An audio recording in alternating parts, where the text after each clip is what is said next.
Secara singkat Kirantis diterangkeun ngeunaan maksud jeung tujuan pangnarek init bareng jeung si Hawuk ngadatangan ka 7 paguron. Sanesna ngarasa cukup dari kateranganana harita Kirantis mungkas caritanana. Tah jadi kitu Mang Sargun oge Kang Dawadungu. Jadi pikeun sementara waktu mah tungguan we nya teu pikeun ka datangna deui Rantis jeung Den Hawuk bareng jeung 7 urang pupu paguron anu jadi patalukan. Harita Guntara anu leuwih heula nyarita. Jadi Mang Sargun mah tangtu we bakal ngadukung kana eta karep pamaksudan. Anu penting masih dilancarkan we sagarupana ye. Malah bisa sagancan nulungan Madintin ujung Mbah Kebong. Sadawa milu nyambungan karena caitana Guntara. Da bage kitu pisan nu diharapkeun teh. Upaya jeung cara dilakukeun ku Den Hawuk jeung Kirantis ya sing bisa jadi kanyataan we. Ulah aya halangan harungan naon-naon. Sadua oge milu nyanyiran harita. Bener. Dawu ge sarua memang kitu pisan nu diharapkeun teh. Sabab mun Den Hawuk geus tepung jeung anu jadi indung, kitu di Mbah Rangkebong tangtu bakal tenang ka Den Hawukna oge. Geus kitu masih Hawuk jeung Kirantis terus indit. Sanesna si Hawuk jeung Kirantis indit, harita Guntara ngabagikeun panetipna ka Sadawa jeung Sadawu baitu cerita. Aduh. Marhatikeun kayan si Hawuk. Terus terang ke dewek mah euy ngarasane oge. Dawu euy. Eta si Hawuk bangun anu resepkeun ka si Kirantis. Jeung percaya sepenuhna deui karena setiap caritana si Kirantis. Padahal ieu mah ceuk pribadi dewek kitunya, ceuk pribadi dewek. Jajan bener si Kirantis teh ari rupa mah geulis. Tapi ari kangarana sirahna tanukan kawas kitu mah jelas euy. Teu sora jeung batur we. Coba kumaha ceuk pamikiran ieu lain dewa. Sadawa netep ka Guntara betus nyarita. Nyari cek lawana sigana si Hawuk pangrasapeun ka Kirantis teh. Lantaran ngarasa aya dina kacocokan kitu teh sigana namanya. Anu matak babeukeut babarengan jeung Kirantis teh nya da. Ari kitu teh mah kayaan si Hawuk mah sasat sarua jeung Kirantis nyaita teu sarua jeung lalaki rumaja nu sajena. Saduh milu nyambungan carita anu jadi lanceukna ditujukeun ka Guntara. Benar eta caritaan Kang Dawa teh. Sabab mun awet rumaja anu sajena tantang tu bakal aya anu daekeun padekeut jeung si Hawuk. Anu puguh mah bakal sieun we nu aya. Ningali kayan si Hawuk anu teu sarua jeung batur. Nya urang tiluan kali tinggal nuturkeun lelah karet jeung kahayangna nya. Guntara akhirna mah jadi ngabenerkeun kana caritana Sadawa jeung Saduwu harita terus nyarita deui.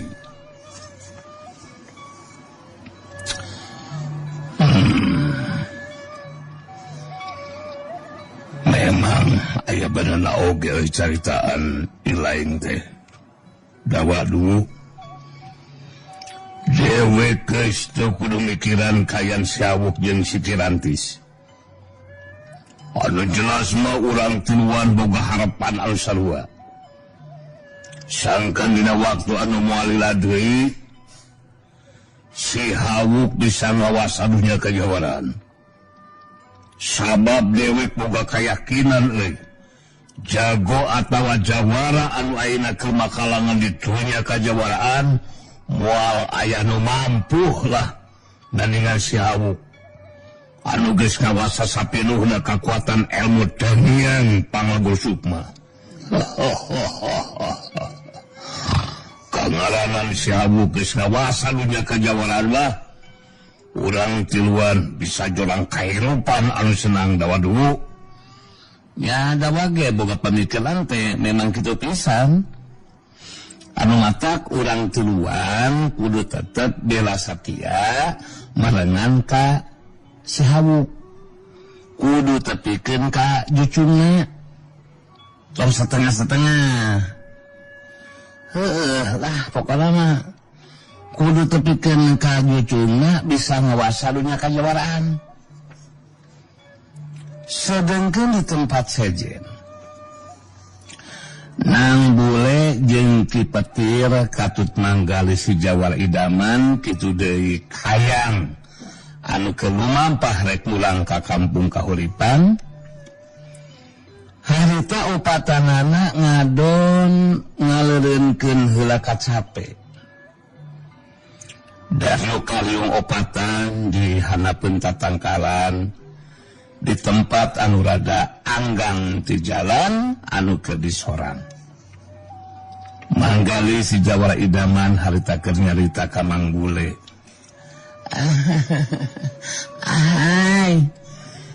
jadi begindang Yunang Mang udah kesekian kalinya mengingatkan bahwa Emang menjadikan membutuhkan dukungan dari pemimpin Barisan Dharma Yuda nang untuk kemudian meluluguan melakukan babadamian dengan keluarganya Sirawing sebab bagaimanapun juga Emang juga kan bagian dari keluarganya Sirawing kan yang harus diibadamikeun teh tiada lain adalah untuk meresmikan Emang dan Dewi Kayang ngehiji ngalaki rabi nang. Dah aku mah terus Emang keda sudah tidak tahan nih. Mas seutin teh mecat, mas seutin teh mecat. Susurung kuy wae duh. Malah harapan Emang mah tolong dikontak batin nang kepada Aki Rawing agar supaya pada waktunya Emang dan Dewi Kayang itu rendengan Aki Rawing bisa datang untuk menyaksikan Emang dengan Dewi Kayang berdua gitu tah. Begitu tanang Mang Bule di laksana Eyang Buana Putih harita nyarita abdi ngartos Mang karena cariosan ti Mang neme tapi abdi ayeuna rek ngaloos heula ka Bibi Kayang bi nah memang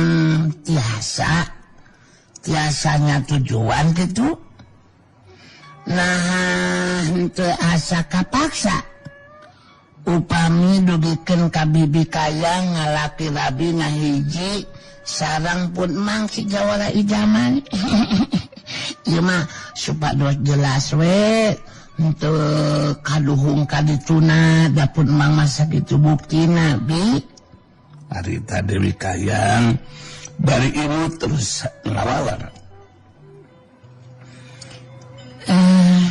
Bibi Kayang emangnya tujuan karena kerap kahayang nasi Jawa idamanang sarta tengah rasa kapaksa sabab tumuhna rasa kasuka jeung kasinta teh dumasar karena kasadaran dirina anu kudu bisa narima kana kulang canggeng bagja awak ngajodoh jeung si Jawa idaman kitu tanang Ki Petir harita milu mairan caritaan semu anu ngagonya ka manggali si Jawa idaman jeung Dewi Kayang tapi lain doaan kadenya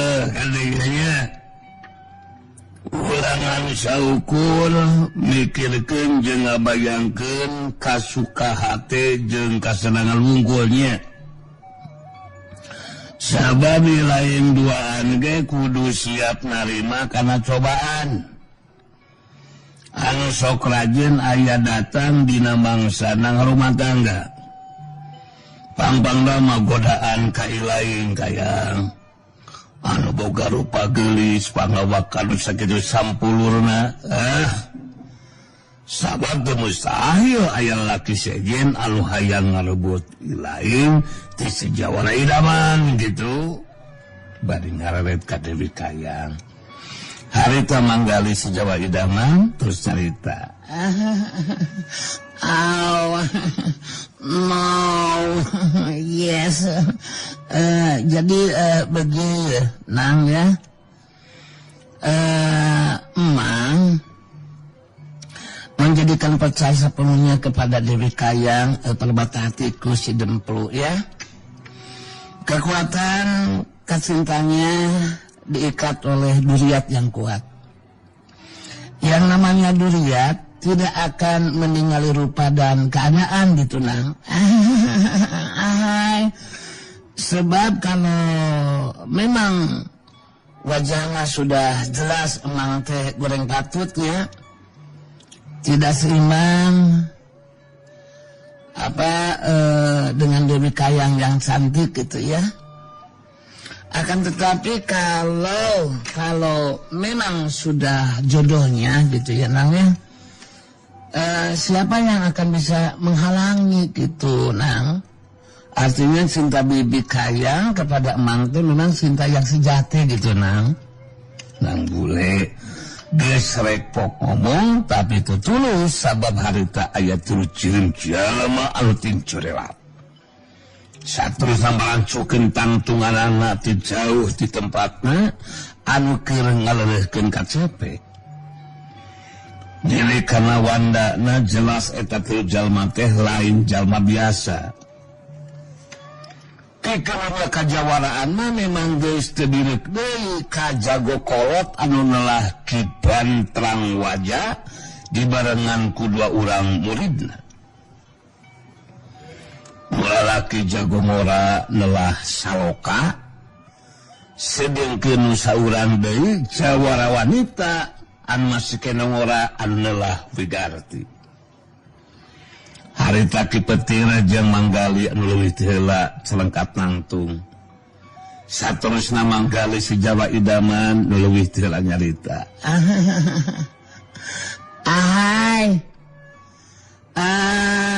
Selamat datang. Ada apa gerangan kalian bertiga datang menyamperkan ke sini? Menjadikan wajar kalau aku bertanya. Kemudian ada maksud tujuan apa kemari? Dibantang wajah anu harita ngajawab bari teu seukeut ka si Jawa idamah. Leuwih heula dewek rek ngawanoh genjili ieu. Dewek nu kacelah mah Kibantang wajah. Ieu nu duaan murid dewek nu lalaki ngaranna Saloka. Anu awewe nelah Wigarti. Dewek pangayeuna jatah nyampeurkeun. Sabab geus menang katerangan. Ngeunaan ciri-cirina budak lalaki nu ngaranna Pule. Bukna beureum, kulitna bersih jeung kasep. Anu mataku dewek rek dipastikeun heula naha bener. Eta budak lalaki mangkat tumaja nu keur nyarande kana tatangkalan teh sidang bule. Kipetir anu harita ngajawab. Memang benar eta Bang Bule. Najan budak kene tapi eta guru dewek teh. Anu matak dewekna nyebutna ge Nang Guru. Ayeuna jelaskeun ku Andika Kibantang wajah. Boga maksud tujuan naon panganeangan Nang Guru teh? Coba jelaskeun. Ki Bantrang Wajah ngabagikeun paneuteup ka si Jawara Idaman jeung Ki Petir terus nyarita nerangkeun kara pamaksudanana. Bana dewek nyeleangan silang bule. Sabab manehna anu boga catatan rahasia ilmu panunggalan jati sampurna. Nyaeta titinggalna Eyang Jati Nur Alam. Anu matak eta catatan rahasia ku dewek bakal dipentak. Syukur-syukur mun dibikeun.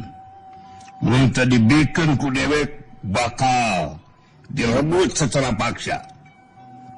Sabab dewek hayang ngapimilik eta carita rahasia.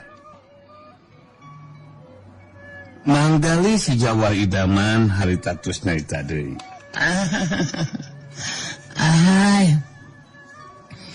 Jadi begitu maksud tujuan Ki Bantrang teh. Begini ya Ki Bantrang. Kamu harus menjadikan tahu kalau memang membogaan karep mau merebut catatan rahasia dari nang boleh aloku. Maka kamu akan adu harapan dengan aku si Jawara Idaman. Dan ini Ki Petir. Sebab aku berdua sebagai pengawal pribadinya nang boleh. Bisa dimengerti kan? Ningali sikap jeung ngadenge caritaan si Jawara Idaman saloka jeung Wigarti muridna Ki Bantrang Wajah kasinggung. Harita Wigarti ngeluih teh nyarita ditujukeun ka si Jawara Idaman jeung Ki Petir. Hei Jawara Idaman, Ki Petir. Jadi maksud maneh dua anak rek kabela ka Sinang Bule ieu teh kitu maksudna? Rek ngahalangan kana karep kahayangna guru kuring? Kuring jeung saloka muridna Ki Bantrang bisa dipastikan bakal ngalakukeun tindakan kameh duaan. Wani ngahalangan kana bapak maksudan guru kuring, maraneh duaan bakal ngarasakeun akibatna. Saloka milu nyambungan kan caricaan Wigarti. Si lain duaan salaku pangawalna Sinang Bule kudu nyaho we. Karena jeung pamaksudan Ki Bantrang Wajah moal bisa dihalangan ku sawe oge. Mun si lain duaan keukeuh rek ngahalangan, mangka si lain duaan kudu ngarasakeun akibatna. Dewi Kayang Anu masih keneh diuk nyelang ngaret kalebah nang bule, anu harita kelakah nyaranekeun awakna kana tatangkalan malah terus beureum sare. Dewi Kayang cengkat nangtung. Terus gajang luncat nangtung di digereun si Jawara Idaman. Dina sikepna anu tandes harita Dewi Kayang terus nyarita ditujukeun ka Ki Bantrang Wajah. Ki Bantrang Wajah, andika ulah rek coba-coba ngarebut secara paksa catatan rahasia nu aya di nang bule. Kuring si Dewi Kayang ge sarua pangawal pribadi nang bule. Sing saha wae anu wani ngaganggu tangtu bakal adu harapan jeung kuring. Andika ulah rek maksakeun karep jeung kahayang anu geus jelas salah. Salah Ki Bantrang Wajah. Ki Bantrang Wajah ngumbar caitanana. Dewek jago kolot anu geus lila kayangan ditunya kajawanan. Di mana dewek boga kalap jeung kahayang, mangka kudu bisa laksana jadi kenyataan. Anu matak si lain tiluan pangawalna Sinang Bule. mun hayang salamet tong rek halangan karena pamaksudan dewek mun teu hayang ajal binasa ku leungeun dewek. Ningali sikap jeung ngadenge caritaan di Bantrang Wajah. Harita kipetir si Samar nyawa jadi kasinggung oge. Langsung nangtukeun sikapna. Bikin tarung ayunan ki Bantrang Wajah.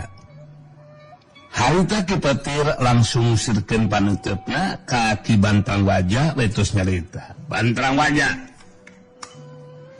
Si lain geus cukup loba carita. Mun keur buka karap hayang rambut catatan rahasia tinang guru. Mangka tarung jeung dewek nu lega. Sok.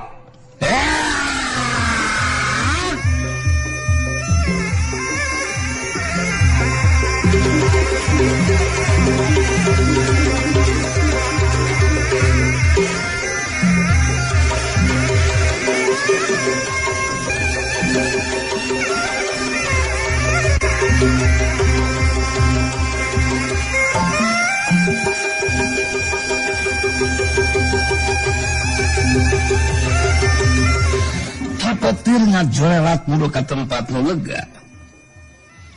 Ki Bantrang Wajah ngajorelat nuturkeun ningali anu jadi guruna adu hareupan jeung kipetir harita saloka ngabagikeun panutupna ka si Jawara Idaman jeung Dewi Kayang beto carita. Guru dewek ki Bantrang Wajah geus adu hareupan jeung si petir. Ayeuna saha di antara si lain dua anu boga kawani tarung ngalawanan dewek. Lek si lain Jawa Idaman atawa maneh Dewi Kayang. Dewi Kayang netep sikit ka saloka beus cerita.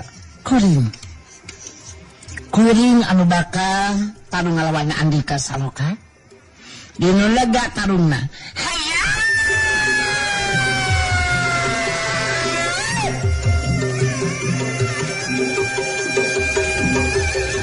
Dewi Kayang jeung Saloka tincerat menuju ke tempat anu laluasa dipake pikeun ijen jajaten. Sedengkeun Wigarti mesat pedangna bari heup seukeut ka si Jawara Idaman ditus nyarita. Kumaneh katingali aing geus mesat pedang Jawara Idaman. Ngandung hati aing anu bakal tarung ngalawanan maneh. Buktikeun kemampuan ilmu silat maneh mun tetep rek kabela ka Sinang Bule pikeun ngalebuhkeun lawan cukup ku 2 jurus maneh geus dirubuhkeun Jawara Idaman. Samemeh nyarita si Jawara Idaman nyelang heula ngareret ka lebah Nang Bule anu nyarane kana tangkalan malah dina kayaan keresare bangun anu ti berana-kerap. Si Jawara Idaman harita malas tetepan bari nyarita. Hai. Jadi kamu teh menang tantarung kepada aku si Jawara Idaman?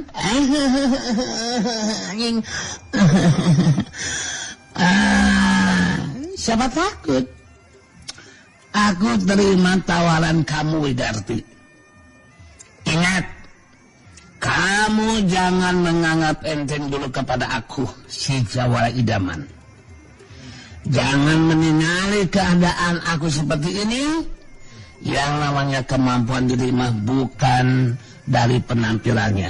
Yang jelas, aku akan mengimbangan kemampuanmu. Jawara Idaman goreng sopak, si goreng patut. Kalah kumaha oge maneh moal mampu nimbangan aja pangati ilmu silat aing mah si Wigarti ye. Kuda ke senjata maneh. Ahai. Untuk menyebangan pedang kamu, maka aku si Jawara Idaman akan menggunakan popongkol ini aja dah. Ya, popongkol ini. Untuk dijadikan senjata buat aku. Lagian kamu jangan ditinggali pepongkolnya ya. Akan tetapi nanti ke Bandungan sama kamu ini senjata aku ya, yang akan mampu apa itu menakis pedang kamu. Ya kalau baca itas ya, goblok jawa idaman. Ada panadang ya, hei ya.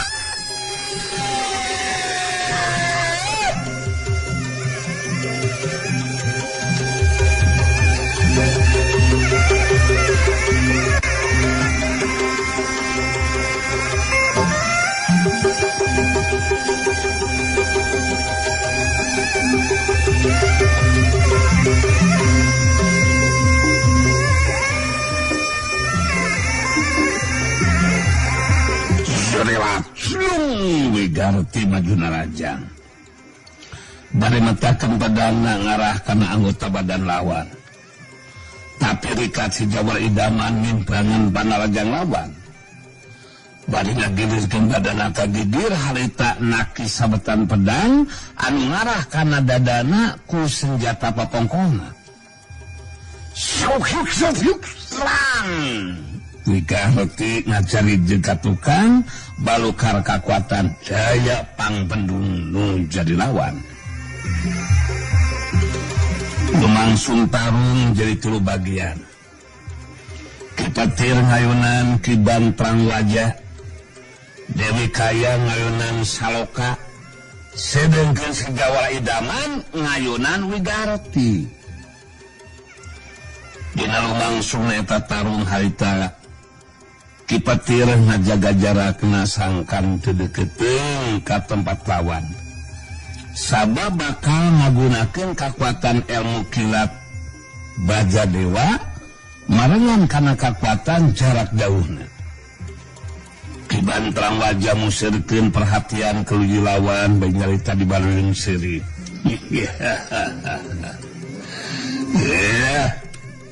Si lain jeung dewek pada jago kolot betir euy. Tapi kemampuan ajen pangaji si lain moal mampu nyibangan kana ajen pangaji dewek mah petir. Si lain kudu nyaho euy. Salila dewek mah kalangan di dunia kajawaraan.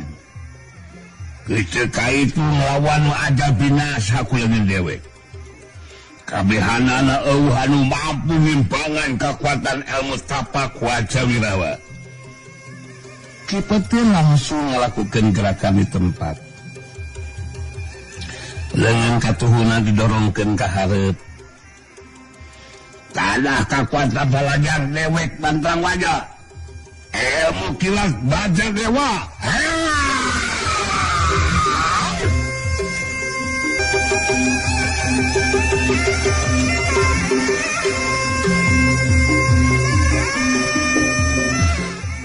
Harita sameran kilat ngebresat murukana tangtungan badan nuju lawan. Besat sameran kilat datang di Bandung kudang palengeun katuhu Ki Bantrang Wajah anu meder muka bantrokan kekuatan tenaga lapisan tingkat tinggi lumangsung nimun sora anu beda. Wah, satu bedak sus. Saterusna Ki Petir ngajarjeun ka tukang. Sedengkeun Ki Bantrang Wajah masih tetap mancu dina tangtunganana. Ki Petir sisa nyawa jadi penasaran. Sapasang leungeunna digerakkeun didorong ka hareup. Dua sameran kilat ting biasat murukana tangtungan badan anu jelawan. Besat. Ki Bantrang Wajah ngagunakeun di kekuatan ilmu tapak Wajah Wirawa. Sapasang dampal leungeunna anu meder muka dipake ngapenuh sameran 2 kilat nu datang. Wah, besat sat hibadak kus. Bantrokan kekuatan tenaga lapisan tingkat tinggi nimuakeun sora anu ngabledak 2 kali. Kipatir ngadalik deka dorong munur dua lengkah ka tukang. Kebantang wajah nyarita di Bandung seri.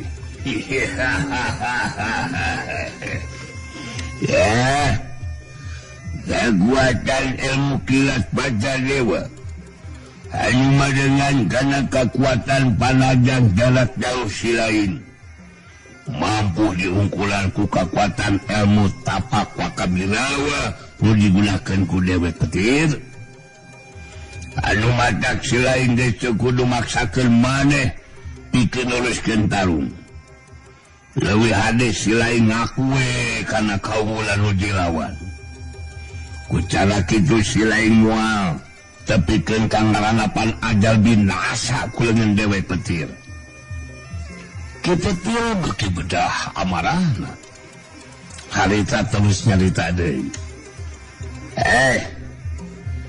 bantang aja si lain teu kudu waka mastikeun bakal mampu ngabinasakeun nu dilawan ieu tarung masih lumangsung deuleu dewek masih kene mampu pikeun neluskeun ieu tarung tanah panarajang kilat baja dewa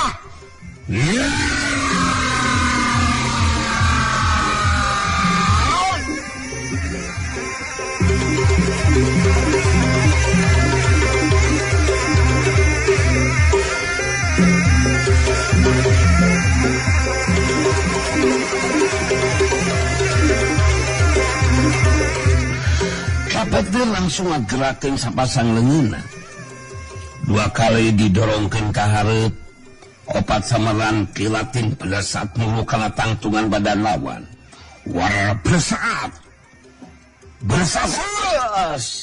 Kibantang wajah harita rikat ngagerakeun di sapasang leungeunna dua kali. Ngabendung sameran opat kilat anu datang.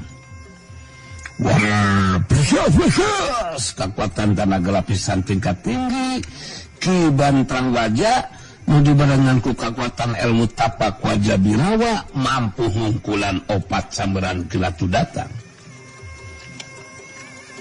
Kita boga tekad moal wakarek nyerah kana kaayaan.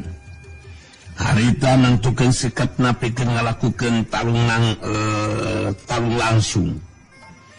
Nyata tarung dina jarak deket anu bakal jadi sasaran kekuatan palarajangna kudu bisa kena kana beungeut lawan ulah tepikeun ka bisa dibendung ku nu jilawan kibantang wajah dina sikepna sombong harita terus nyarita kekuatan palarajang jarak jauh si lain geus eueuh gunana petir euy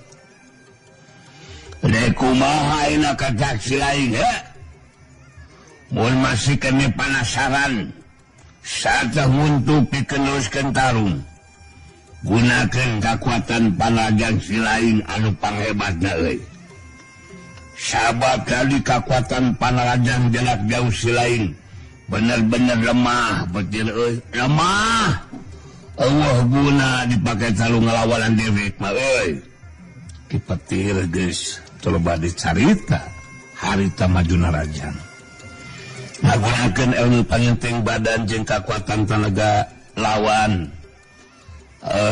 tenaga lapisan sapinuhna anu bakal dijadikeun sasaran palajangna nyata beungeut puji lawan sangkan bisa beunang kana sapasang panon lawan tapi kibantang wajah bangun anu ngarti bangun logis bisa nebak karena arah sasaran panarajang nu dilawan harita kibantang wajah bari ngagilirkeun badana terus ngapenung panarajang lawan ku sapasang dampaleun tapi kipetir gancang narik panarajangna bari ngarubah tata gerak jeung arah sasaran panarajangna tapi parobahan tata gerak kipetir anu rek ngarobah sasaran panarajangna harita geus katabak manten kuno jadi lawan samemeh kipetir ngasukeun panarajangna harita tajongan suku katuhu kibantang wajana hantem kana kekemplung lawan sedek Ki Petir gagerok kaget pinahan ka nyeri terus ngajalidug mundur sabareng ka tukang. Tapi gancang Ki Petir ngajaga kaseimbangan badana. Dari deug raneg Ki Petir terus mancuhkeun tangtunganana bari ngaturing hapanapasna.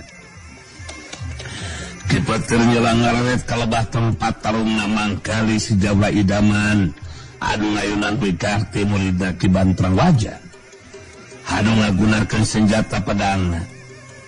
Sedangkan si Jawara idaman ngagunakeun senjata popongkolna. Katingali harita Wigarti keur loncat mundur ka tukang. Geus liwat sabaraha jurus sabetan pedang Wigarti bisa dibendung ditakis ku senjata popongkolna si Jawara idaman. Wigarti ngereunkeun heula panarajangna. Ngatur ing hapanapasna bari merhatikeun nuju lawan ngomong dina jero hatena. Kurang ajar. Kemampuan ilmu silat si Jawara idaman tete lak di luar dugaan aing. Kisah sababaraha kali sabetan pedang aing anu ngarahkan anggota badana bisa ditakis ku senjata popongkolna anu aing. Ari sugan aing teh bakal gampang ngarubukeun si Jawa idaman, si goreng sopaknya, anu neulik kana kayana mah, eueuh cepat jago ieu si blakok kujubar teh. Si Jawa idaman mapanas tu jelawan ku caritaan.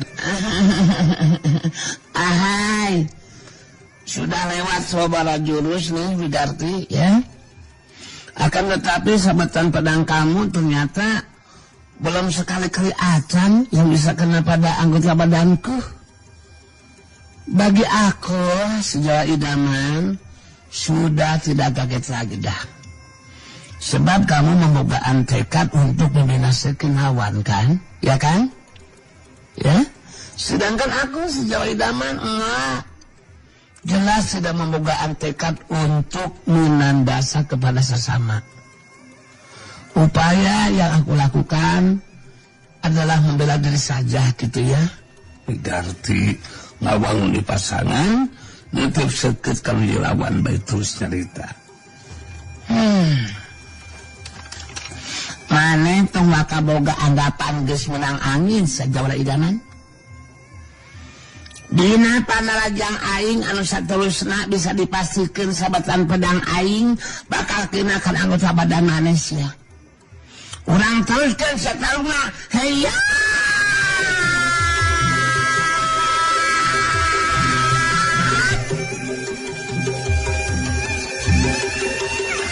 Sore lacung Wigarti maju di narajang leuwih ngalonjatkeun kecepatan gerakna jeung kakuatan parajangna beri boga tekad harita keneh